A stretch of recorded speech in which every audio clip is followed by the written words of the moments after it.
যে আমাৰ মুখ্যমন্ত্ৰী ডক্টৰ হিমন্ত বিশ্ব শৰ্মা ডাঙৰীয়াই গৌৰৱ গগৈতকৈ জুবিন গাৰ্গক বেছি ভাল পাইছে আৰু ইয়াৰ প্ৰমাণ বহুতবিলাক আপোনালোকে ছ'চিয়েল মিডিয়াত দেখিব।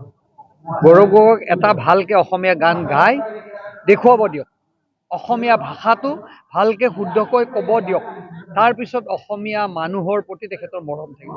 যিজন মানুহে জন্মৰ পৰা লণ্ডনত থাকিলে, যিজন মানুহে বিয়া কৰালে লণ্ডনত, যিজন মানুহে অসমীয়াত কোনোদিন অসমত থাকি নাপালে, সেইজন মানুহে কংগ্ৰেছৰ যদি হৰ্তাকৰ্তা বিধাতা হয়, আমাৰ কাৰণে ভাল দিন। আমাৰ মুখ্যমন্ত্ৰী মাটিৰ মানুহ, আমাৰ মুখ্যমন্ত্ৰী গাঁৱৰ পৰা যোৱা মানুহ, আমাৰ মুখ্যমন্ত্ৰী অসমীয়া স্কুলত পঢ়া, আৰু গৌৰৱ গগৈ বিয়া পাতিছে লণ্ডন, দিল্লীৰ পৰা তেওঁৰ শিক্ষা আৰম্ভ হৈছে। সোণৰ চামুচত ভাত খাই অহা ব্যক্তিজনে অসমৰ সমস্যাৰ কথা কেনেকৈ বুজিব?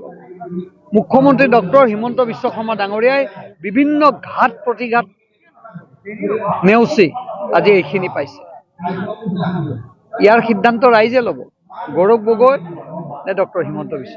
আৰু মই স্পষ্টতাৰে কওঁ যে গৌৰৱ গগৈ ডাঙৰীয়াক কেতিয়াও অসমৰ ৰাইজে একচেপ্ট নকৰে।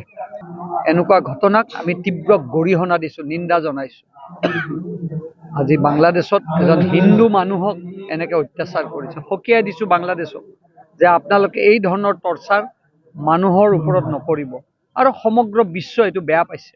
আৰু এজন মই ভাৰতীয় হিচাপে এইটো তীব্ৰ গৰিহণা দিছোঁ আৰু ভৱিষ্যতে সকীয়াই দিছোঁ, এই ধৰণৰ কাৰ্যসূচী যদি কৰে তেখেতসকলৰ ভৱিষ্যত বিপদ হ'ব পাৰে।